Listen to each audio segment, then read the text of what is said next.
Le droit au cours de l'histoire. 2. La Renaissance et le siècle des Lumières. Les souverains et l'Église ont été des adeptes opiniâtres vis-à-vis des pouvoirs appelés de droit divin, qui, selon eux, proviennent directement de Dieu. Ce système politique établi au XIIIe siècle par les conseillers du roi de France, Philippe IV le Bel, énonce que le monarque est le représentant de Dieu sur terre. Il est ainsi souverain en ses décisions comme en ses actes. De fait, son autorité ne doit faire l'objet d'aucune correction, ni restriction, et encore moins de limite.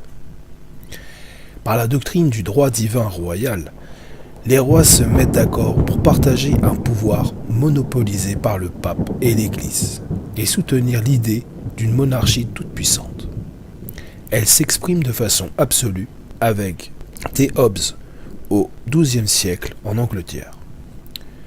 Bossuet, 1669, en France, est sous la monarchie de Louis XIV, 1643-1715.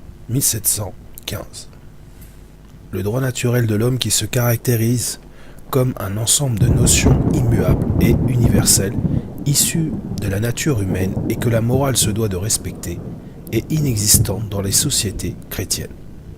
L'établissement de la censure et l'inquisition, pour ne citer qu'elles, témoignent chronologiquement du fait que l'installation de l'autorité de l'Église est malheureusement basée sur le mépris de l'espèce humaine et de ses droits les plus élémentaires.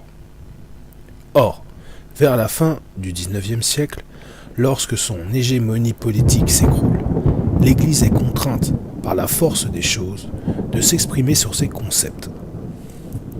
Le bouleversement et la destitution de ces dernières par une société civile, laïque, du moins en France, au début du XIXe siècle, permet à l'Occident d'améliorer sensiblement sa conception du droit de l'homme.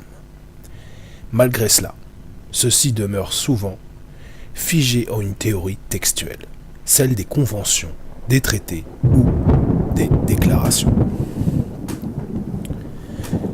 De même, le projet à longue échéance de constituer un nouvel ordre mondial sur les ruines conflictuelles de 1939 à 1945 germe très tôt et représente une occasion pour les sociétés occidentales d'établir des normes universelles pour un droit naturel que proclame, mais toujours en théorie, la Charte des Nations Unies, ONU, le 10 décembre 1948. Application en fonction des intérêts.